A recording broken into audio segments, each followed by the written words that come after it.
In the day's other news, the flood disaster deepened across the Carolinas in the wake of Hurricane Florence.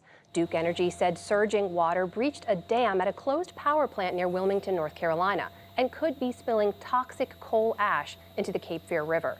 Meanwhile, the governor warned that for some communities, the worst is yet to come.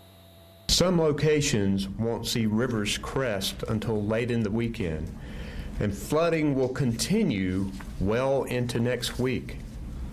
This means that lives are still at risk, and people need to stay alert for local evacuation orders. Rivers are also rising in eastern South Carolina, prompting a new wave of evacuations today. And the storm's overall death toll has now climbed to at least 42. In Tanzania, officials say at least 136 people died when a ferry capsized and sank on Thursday. It happened at Lake Victoria, just off a dock, as the ferry was making its way between two islands. Today, the vessel lay overturned with its hull exposed. Crews pulled bodies from the water as hundreds of people watched from the shore. Officials estimate there were close to 300 people aboard, 3 times the ferry's capacity. Brexit negotiations between Britain and the European Union are, quote, at an impasse. That word today from British Prime Minister Theresa May. On Thursday in Austria, EU officials rejected May's blueprint for leaving the bloc. Today, in a televised statement, she challenged them to offer their own plan. I have worked to bring people with me, even when that has not always seemed possible. No one wants a good deal more than me, but the EU should be clear. I will not overturn the result of the referendum, nor will I break up my country. Later, the president of the EU Council, Donald Tusk, said compromise is, quote, still possible. The two sides meet again in mid-October in what could be a make or break summit.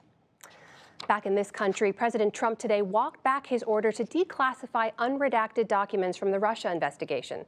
He said the Justice Department and U.S. allies raised security concerns, so the department's inspector general will review the material first. Mr. Trump added on Twitter, quote, in the end, I can always declassify if it proves necessary. There's word the president's former personal lawyer, John Dowd, offered to pay legal fees for 2 Trump campaign officials. Paul Manafort and Rick Gates were charged in connection with the special counsel's Russia probe. The Wall Street Journal and others report Dowd wanted to use the White House legal fund, but White House aides said no. Meanwhile, another former Trump lawyer, Michael Cohen, confirms he's been interviewed in the Russia probe. His lawyer says Cohen provided, quote, critical information. An independent investigation has found the University of Maryland is responsible for the death of football player Jordan McNair. The 19-year-old died of heat stroke after a grueling practice in June. The report blamed athletic trainers for failing to identify symptoms and aggressively treat them. On Wall Street today, the Dow Jones Industrial Average gained 86 points to close at 26,743. The Nasdaq fell 41 points and the S&P 500 slipped 1 point. For the week, the Dow gained 2%, the Nasdaq and the S&P gained a fraction of 1%. And in one Western Greek town, it looks like Halloween came early. Spider webs spanning nearly 1,000 feet are blanketing trees and low-lying vegetation along the coastline of Italiko. Experts say unusual heat and humidity led to huge numbers of lake flies, the spider's favorite food. And that in turn fueled a spider population boom.